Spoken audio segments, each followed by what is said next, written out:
आज से कुछ महीने बाद चुनाव है, दिल्ली के चुनाव है। मैं जनता को निवेदन करना चाहता हूं, अपील करना चाहता हूं, अगर आपको लगता है केजरीवाल ईमानदार है, मेरे पक्ष में वोट दे देना।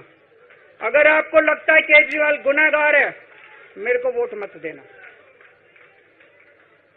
आप अगर मेरे को, अगर आपका एक एक वोट मेरी ईमानदारी का सर्टिफिकेट होगा। अगर आप मेरे को वोट देके जिताओगे और अगर आप कहोगे कि केजरीवाल ईमानदार है, तो चुनाव के बाद, उसके बाद जाके मैं सीएम की कुर्सी पे बैठूंगा। तब तक मैं सीएम की कुर्सी पे नहीं बैठूंगा।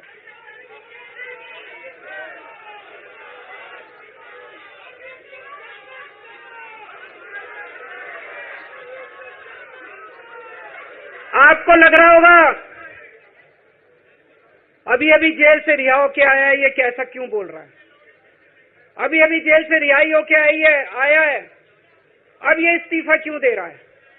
इन्होंने मेरे ऊपर आरोप लगाया है। इन्होंने आरोप लगाया है कि केजरीवाल चोर है। इन्होंने आरोप लगाया है केजरीवाल भ्रष्टाचारी है। इन्होंने आरोप लगाया है केजरीवाल ने भारत माता के साथ धोखा किया है। ये करने के लिए नहीं आया था मैं। सत्ता से पैसा और पैसे से सत्ता, इस खेल के खेलने के लिए मैं नहीं आया था। मैं देश के लिए कुछ करने के लिए आया था। जब 14 साल के बाद भगवान राम वनवास से लौटे, सीता मैया को अग्नि परीक्षा देनी पड़ी थी। आज मैं जेल से आया हूं, मैं अपनी अग्नि परीक्षा देने के लिए तैयार हूं।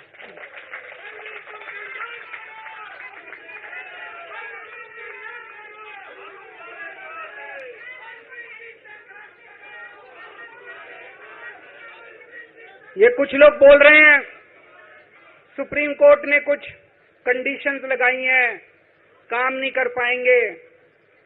पिछले 10 साल में इन लोगों ने कंडीशन लगाने में कोई कसर छोड़ी थी? एलजी साहब ने कंडीशन लगाने में कोई कसर छोड़ी थी? केंद्र सरकार ने 1 कानून, 2 कानून, 3 कानून, कानून पे कानून डाल के मेरी पावर छीन ली, पर आपके काम बंद नहीं होने दिए मैंने। ये कंडीशन हमारे लिए कोई वो नहीं रखती, कोई हमारे लिए अड़चन पैदा नहीं करती ये कंडीशन। इन कंडीशन को भी देख लेंगे, लेकिन मेरे लिए जो मायने रखता है वो है मैंने अपनी जिंदगी में ईमानदारी कमाई है। अगर आपको लगता है केजरीवाल ईमानदार है, जम के वोट दे देना मेरे पक्ष में। चुनाव के बाद सीएम की कुर्सी पे जाके बैठूंगा।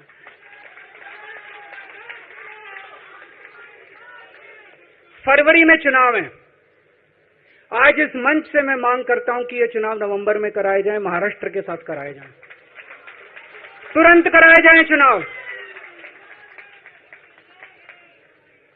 और जब तक आपका फैसला नहीं आएगा, तब तक मैं जिम्मेदारी नहीं संभालूंगा। और मैं जब तक चुनाव नहीं होते, मैंने जैसे बताया 2 दिन के बाद मैं अपना इस्तीफा दूंगा।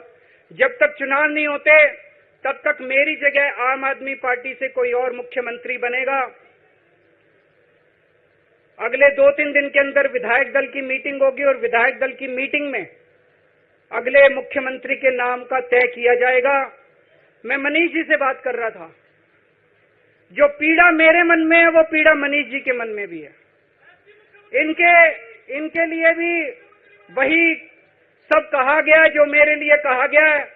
मनीष जी का भी कहना है कि ये दिल्ली के उप मुख्यमंत्री और शिक्षा मंत्री और मंत्री का पद तभी संभालेंगे जब दिल्ली की जनता कहेगी कि मनीष सिसोदिया ईमानदार है।